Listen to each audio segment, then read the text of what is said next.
All right, this is a very good question, and so let's get to it. So I don't think my son's public school will be opening at all at first. Seems like they're leaning towards all remote, nothing yet established for the high needs, severe cognitive students like my son. My question is, if they say his only option is remote and he can't physically do remote at all, can I start the process for out of district placement to a special needs school that is open? Also, what should I do? Call an emergency meeting? Question mark. Okay. So number one, if a school is deciding to go remote, and I will say this again, if the governor of your state, and you're going to have to sit there and check this because some state rules are a little bit different to where um, the county or local health authority has some expanded power. In most places, they don't. Okay, it could be recommendations, but the governor is the one that has the power in the majority of the states in this country to close schools like they did in the spring, which happened in most states across the country, to where everybody had to do distant learning in the spring. Now, in most of the country, that is not the case um, now, and so you have these pockets to where the state governor hasn't shut anything down, but at the same time, these schools are deciding to go remote only for the beginning. But here you go with your severely um, high needs child that did not benefit from distant learning in March, and now they're wanting to repeat the same thing and also go without services during the summer, where your child might have been entitled to extended school year. So if you were to go through the first 9 weeks, then you're talking about half of a school year, and quite frankly, you're talking about um, you're talking about half of a school year. You're talking about half of a calendar year as well, 6 months, without the kind of services that your child requires in order to progress and receive a free, appropriate public education. So, could you start the process? Yes, you could start the process. But what I recommend that you do in a situation to where you're looking for the school system to pay the tuition in a place that is open and can do it, then at that point you need to start immediately.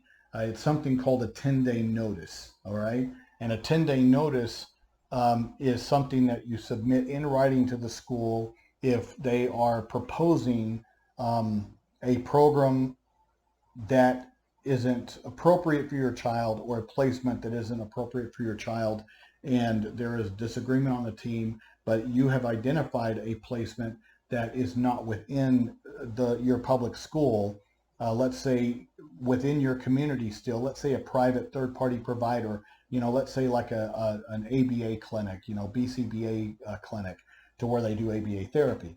Let's use that as an example. They're open. I mean, it's amazing who else is open. All tutoring facilities are open. These clinics are open, but these schools just not open. So at that point,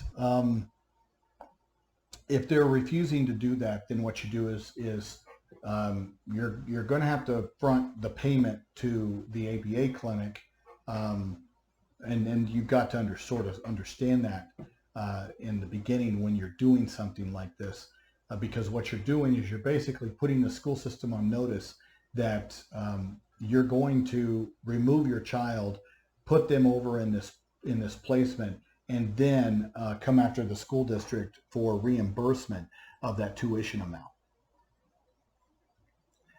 But you've got to provide them a 10-day notice. And so, and this is 10 days before you unenroll.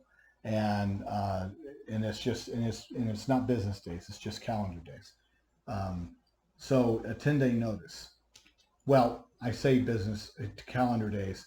Check your individual state rules, but it's a 10-day notice. I don't want to sit there and speak out of turn if there are some states that say, well, it's calendar days or it's business days. Um, In most places, it's going to be calendar days. Now, the reason that they do that is it provides, it puts the school on notice that you're unhappy. It puts the school on notice that that your intentions are to remove your child from the school setting and put them over in this placement over here. And then the third thing is that you are looking to the school system, basically the IEP team, to pay for that placement. So in paying for that placement, then you would also be entitled to get your money reimbursed that you had already paid into it. Okay? So that is the point of the 10 days, because then that gives the school system sufficient time to come back and try to negotiate with you to remove the risk that associated with you moving your child and then potentially having to pay for that placement. But I can tell you at the end of that 10 days, you need to be ready for a due process complaint, and you need to be able to submit that. Now, do you have to submit it immediately? No, you don't have to. You do at least have to put the 10-day notice in. You can sit there and wait 3 months if you have the resources to pay for it. Just sit there but at least your 10-day notice was in, to where, let's say 3 months from now, then you file due process, then you would be entitled to get that money reimbursed backdated to this date. Okay? Now, by not submitting a 10-day notice, does that destroy your chances of reimbursement? No, it doesn't. It could.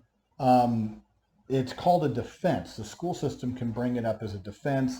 Well, they didn't follow the 10-day notice rule, and then an individual hearing officer or a federal judge would take that into consideration as to why you didn't file the 10-day notice. Were you even aware that provision even existed?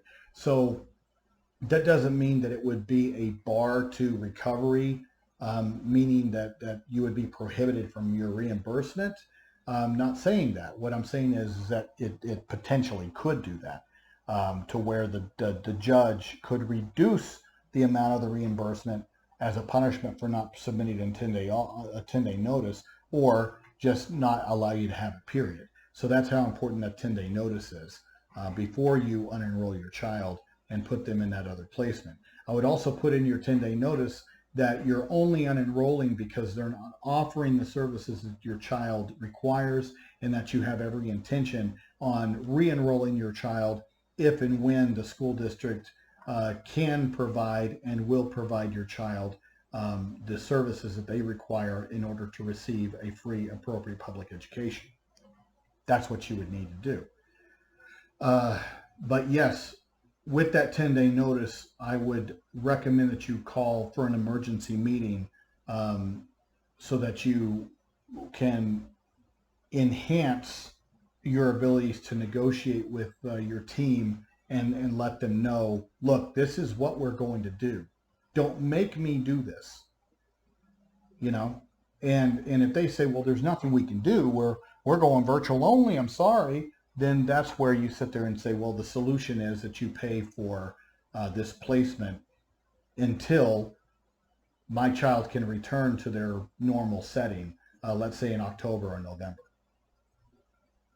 And I'm telling you guys, if the school isn't going to be providing your child the services that they require, then you're not going to be left with a lot of options than to sit there and stand your ground. Identify where and who can provide those services. And you need to bring those options up to your school system and say, look, I'm tired of playing with you. My child did not benefit from remote services. I don't care in which way you sit there and try to fashion these services. My child is not a distant learner. My child learns through direct services. My child requires X amount of services in order for them to receive a FAPE. Some children they require direct services. They just don't require as much. Let's say even a couple days a week, 3 days a week, 2 days a week of reading and math direct instruction, or some small group. That's what FAPE is for some kids. Other kids, like your son, if they're more of a self-contained type of special education environment and they've been deemed to have severe needs, then yes, they need far more services in order for them to make progress and to meet that standard of free, appropriate public education. And school systems can't just sit there and kick the can and go, well, nothing we can do, we're going remote. Sorry, that doesn't cut it. And so very good question, and very good finding somebody who can serve your child. But yes, remember the 10-day notice. Yes, call for an emergency meeting. Yes, explain why you're having to do this. And then let them know that you know, you're expecting them to pay for it and them to reimburse you. Okay?